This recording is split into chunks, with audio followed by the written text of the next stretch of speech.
Good afternoon, evening, morning, ladies and gentlemen of the interwebs. Whenever you are watching this, we're doing a quick vlog before the Sunday night show with Viva and Barnes Law for the People, Sunday Night Law Extravaganza, where we're going to talk about this story and many others.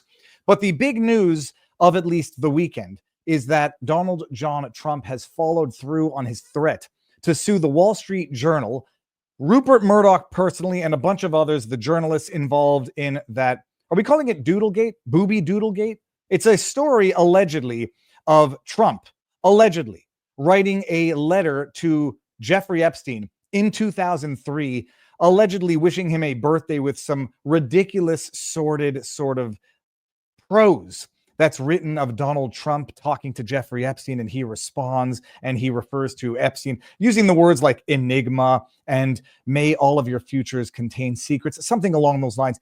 It's an outlandishly preposterous story on its face, at least according to me.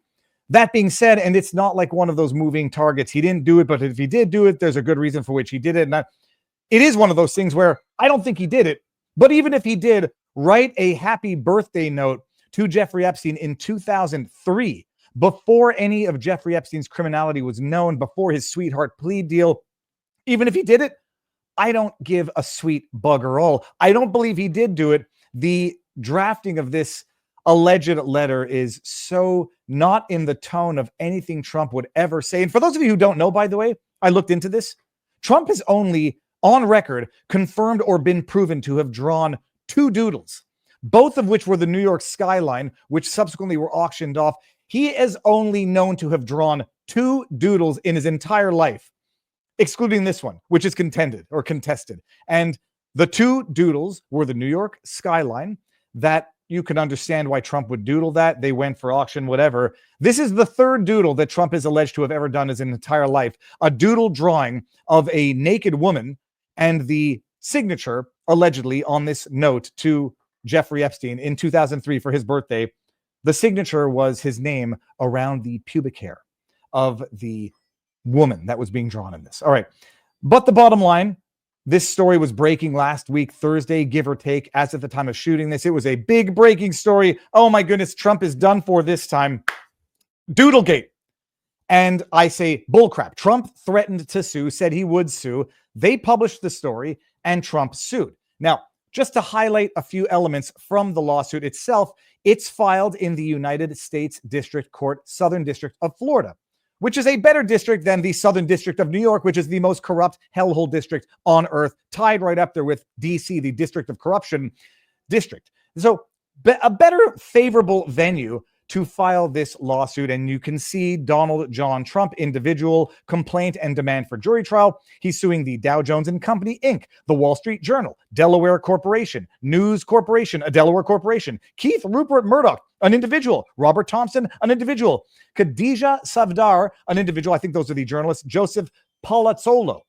And it's a standard defamation lawsuit. It's pretty good. You know, go to the beginning here just to summarize. On the one hand, defendants Safdar and Palazzolo falsely pass off as fact that President Trump in 2003 wrote, drew, and signed this letter. And on the other hand, defendants Safdar and Palazzolo failed to attach the letter, failed to attach the alleged drawing, failed to show proof that President Trump authored or signed any such letter, failed to explain how this purported letter was obtained. The reasons for those failures is because no authentic letter or drawing exists. Authentic letter or drawing. We'll see what was concocted in whatever document that they're relying on.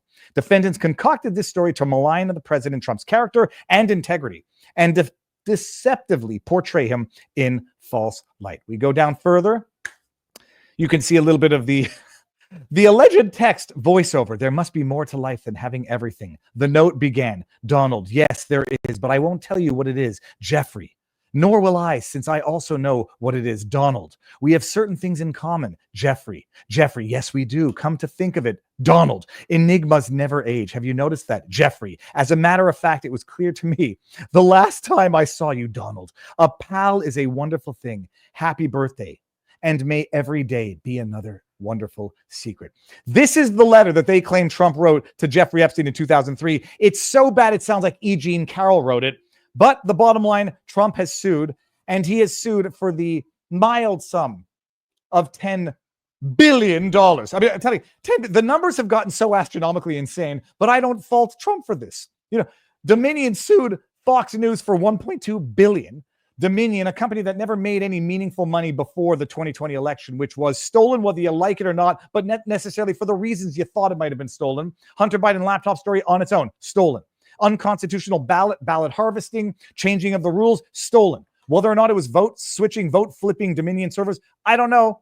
I think I have enough already with the Hunter Biden and the change of the rules and the laws and the messaging and the censorship, which was well documented in that Time article from 2020. They weren't rigging the election. They were fortifying it.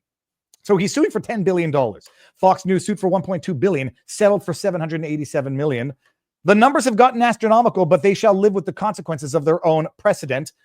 There's one little hiccup, and we will talk about it tonight with Robert Barnes, whose legal acumen is second to none, that under Florida law, state law, there's a requirement to give notice that you're going to sue for defamation.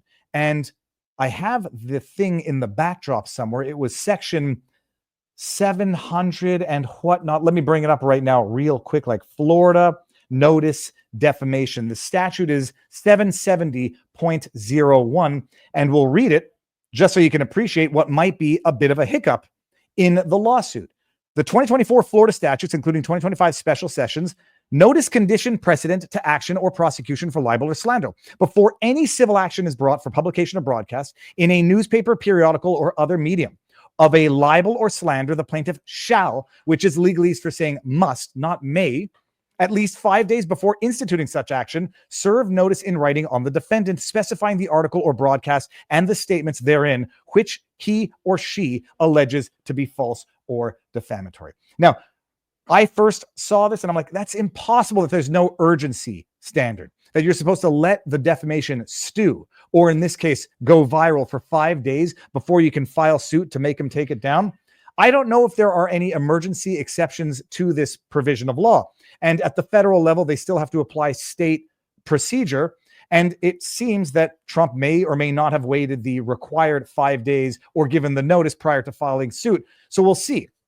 But it's very bizarre. I'm, former Montreal, Quebec civil litigator, never did criminal, and I'm not familiar necessarily with all of these state procedural regulations, requirements as relates to defamation lawsuits. But that might be a bit of a quirk. We'll see. We'll talk about it. But the bottom line, Trump is suing for $10 billion for a story that absolutely nobody believes, that even if it's true, and I don't think Trump would have sued for defamation if it were true, even if true, would be a nothing burger of a story that before any of Jeffrey Epstein's criminality was known, Trump wrote him some ridiculous letter for his birthday.